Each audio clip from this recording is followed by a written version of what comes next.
Dear students, जिस तरह से हम लोगों ने इन्फिनिटिव का यूज सीखा, यानी कल वर्ब के मेन वर्ब के ठीक पहले टू लगा करके जो इन्फिनिटिव बनाते हैं उसका पूरा आपने यूज सीखा। जितना हमें बोलना है उतना हमने प्रैक्टिस कर लिया कल। ये प्रैक्टिस का गेम है, आपको पता ही है। और जो इन्फिनिटिव और जेरेंड है थोड़ा सा केवल बड़ा टॉपिक है, लेकिन उतना ज़्यादा बड़ा नहीं है, आपको अच्छी तरह से समझ में आना चाहिए। जिस तरह से हम इन्फिनिटिव का यूज करते हैं वैसे ही जेरेंड का यूज करते हैं। कुछ ऐसी वर्ब्स हैं जिसमें हम टू लगाते हैं, यानी वर्ब की फर्स्ट फॉर्म में बेस फॉर्म में हम टू लगाते हैं, और कुछ में आईएनजी का यूज करते हैं, यानी जेरेंड का यूज करते हैं।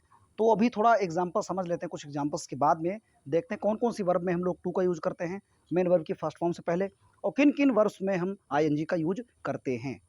चलिए स्टार्ट करते हैं।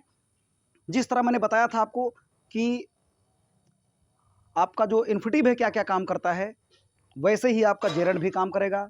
पूरा डिटेल देखने के लिए आप कल का वीडियो जरूर देखिएगा, यानी इन्फिनिटिव का वीडियो आपको देखना बेहद ज़रूरी है, ताकि बेस आपका बन जाए। विदाउट बेस के कोई भी बिल्डिंग खड़ी नहीं हो सकती है। इसलिए इन दोनों को समझने के लिए एक्चुअली होना क्या चाहिए, दोनों को साथ में समझना चाहिए। लेकिन दोनों को साथ में समझने पर कुछ चीज़ें दिमाग से उड़ जाएंगी, है ना। इसलिए अलग अलग अगर समझते हैं तो बेहतर समझ में आएगा।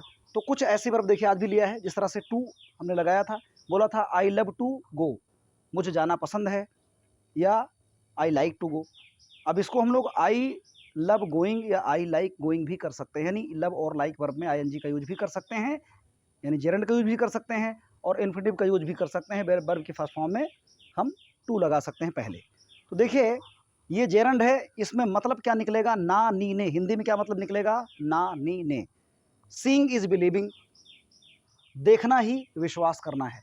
अब यहाँ पर सीइंग जो है देखिए सब्जेक्ट काम कर रही है, और बिलीविंग हमारी जो जेरेंड वर्ब है वो यहाँ पर ऑब्जेक्ट काम कर रही है। सब्जेक्ट वर्ब ऑब्जेक्ट, यानी जिस तरह से हम लोग सब्जेक्ट वर्ब ऑब्जेक्ट बनाते हैं वैसे ही सब्जेक्ट काम करेगी, ऑब्जेक्ट काम करेगी, कॉम्प्लीमेंट का भी काम करती है। ठीक है, नाउन एडजेक्टिव एडवर्ब इसका काम करती है, आपको पता ही कल जो मैंने बताया था। आज देखिए सब्जेक्ट काम कर रही है, ऑब्जेक्ट काम कर रही है।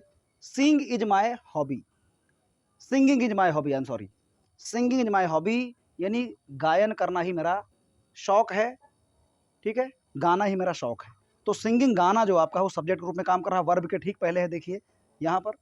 ठीक है, तो सिंगिंग एक सब्जेक्ट हो गया यहाँ पर, तो सब्जेक्ट रूप में भी काम करती है, और वर्ब के पीछे आ गई तो ऑब्जेक्ट का भी काम करती है। यहाँ पर देखिए कॉम्प्लीमेंट का काम कर रही है। My favourite hobbies, my favourite hobbies, मेरा प्रिय शौक है, क्या है, सिंगिंग, गाना, है ना। तो माई फेवरेट हॉबी जो सब्जेक्ट है उसकी विशेषता बता रहा है सिंगिंग, यानी सिंगिंग जो वर्ड है, कॉम्प्लीमेंट कौन सा शब्द होता है, कॉम्प्लीमेंट वो वर्ड होता है जो अपने सब्जेक्ट की विशेषता बताता है, उसका परिचय कराता है, उसका सब्जेक्ट किस दशा में है। ठीक है, जैसे आई एम हैप्पी, मैं खुश हूँ, आई एम इल, मैं बीमार हूँ, तो इल और हैप्पी क्या है, वो सब्जेक्ट आई की विशेषता बता रहा है। वैसे ही माई फेवरेट हॉबी, मेरा प्रिय शौक, ये आपकी विशेषता बता रहा है, सिंगिंग वर्ड, है ना, ये चीज़। चलिए अब आगे आते हैं, यानी आपको इस तरह से बनाना है, इस तरह से बना बना करके बोलना भी है। ठीक है, आगे I love singing a song, जैसे मैंने अभी बताया था आपको, I love to sing a song या I love singing a song. अगला I hate abusing a women, I hate abusing a women, मुझे एक महिला को गाली देना, एक महिला को गाली देना मुझे जो है घृणित है, अर्थात मैं नफरत करता हूँ, घृणा है मुझे महिला को गाली देने से, यानी मैं महिला को गाली देने से घृणा करता हूँ। तो I hate abusing a women, या लिखेंगे I hate to abuse a women, हो जाएगा दोनों ही।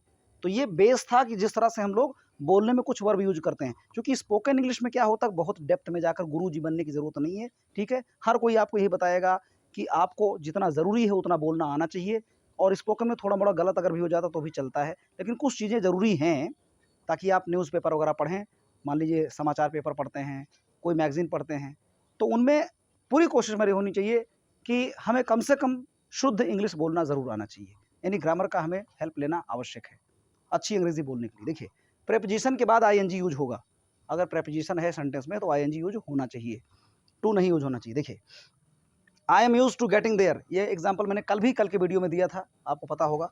आई am use to getting there, अब आई एम यूज्ड, मैं यूज्ड हूँ, मेरी आदत पड़ी हुई है, टू गेटिंग देयर, वहाँ जाने के लिए। अब यहाँ टू जो लगा हुआ है, ठीक है, आई एम यूज टू, अब टू यहाँ प्रेपोजिशन काम कर रहा है, तो इसलिए यहाँ पर गेटिंग यानी गेट में आईएनजी का हम यूज करेंगे। He is used to driving at night, उसकी रात में ड्राइव करने की आदत है, यानी उसकी आदत जो है रात में ड्राइव करने की है, तो यहाँ पर यूज टू के बाद में ड्राइविंग हो गया। अगर होता पास्ट में कि हो जाता कि he use to go there, I use to go there, मैं वहाँ जाया करता था, वो वहाँ जाया करता था। तो वो यूज टू जो था ना एक वर्ब है अपने आप में, वहाँ पर टू जो है यूज के साथ लगी है, लेकिन उसके पहले एम इज नहीं है।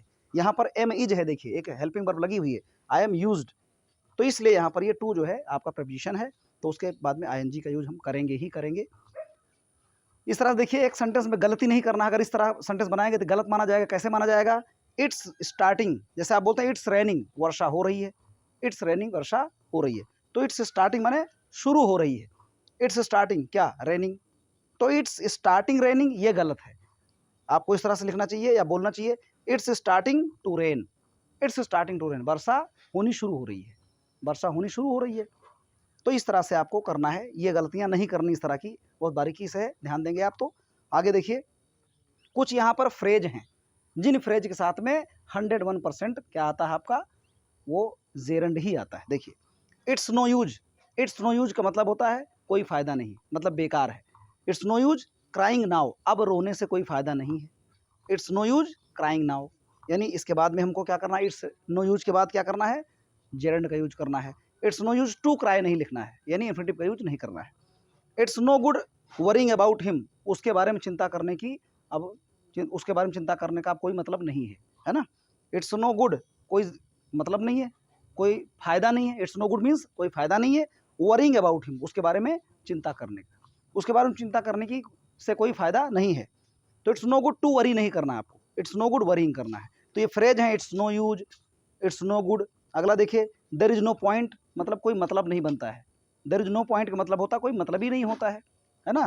क्या करने कोई मतलब नहीं होता है, इन राइटिंग दिस, यानी इसको इस तरह से लिखने कोई मतलब नहीं होता है।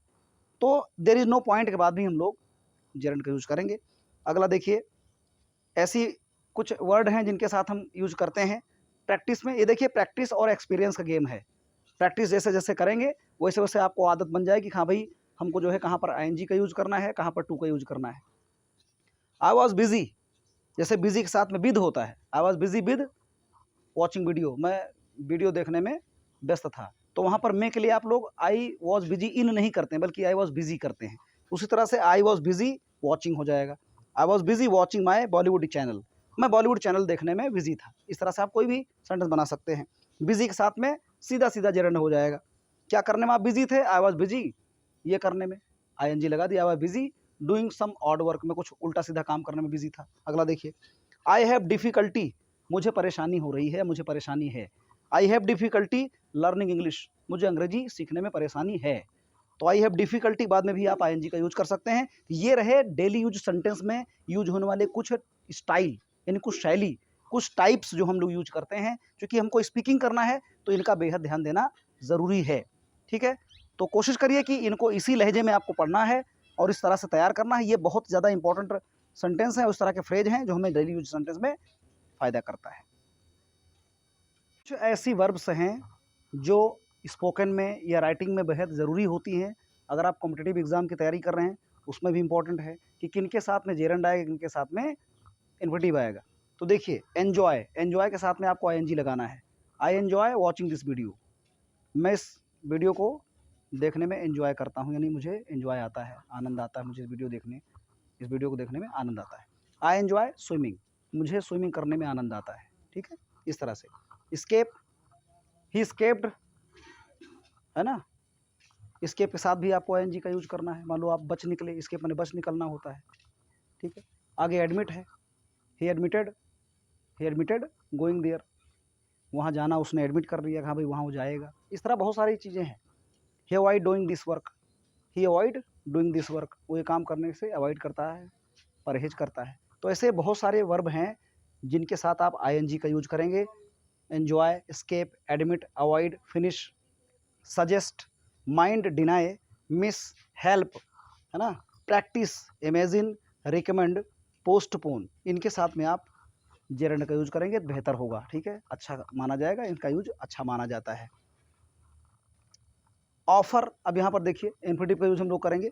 ऑफर वर्ब के साथ आएगा, डिसाइड के साथ टू का यूज करेंगे आप, अग्री के साथ टू का यूज करेंगे, होप के साथ टू का यूज करेंगे, डिजर्व के साथ टू का यूज करेंगे, प्रॉमिस के साथ में टू का यूज करेंगे, अफोर्ड के साथ में यूज करेंगे टू। अफोर्ड का मतलब क्या होता है, किसी चीज़ को वहन कर पाना, जैसे खर्च वहन कर पाना, किसी बोझे को सहन कर पाना, ये होगा आपका रिफ्यूज हो गया, डिमांड हो गया, फेल हो गया, लर्न हो गया, मैनेज हो गया और प्लान हो गया। इनके साथ में हम लोग टू का यूज करेंगे, यानी मेन वर्ब के ठीक पहले टू लगेगा और इनके साथ में आप आईएनजी का यूज करेंगे।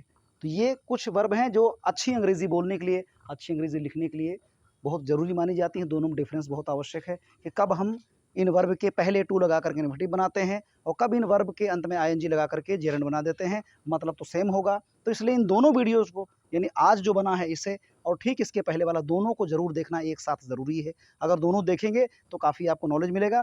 वैसे हमारी प्लेलिस्ट में इसके पहले भी इन्फिनिटिव और जेरेंड पर वीडियो सेपरेट बन चुका है, लेकिन ये अलग है।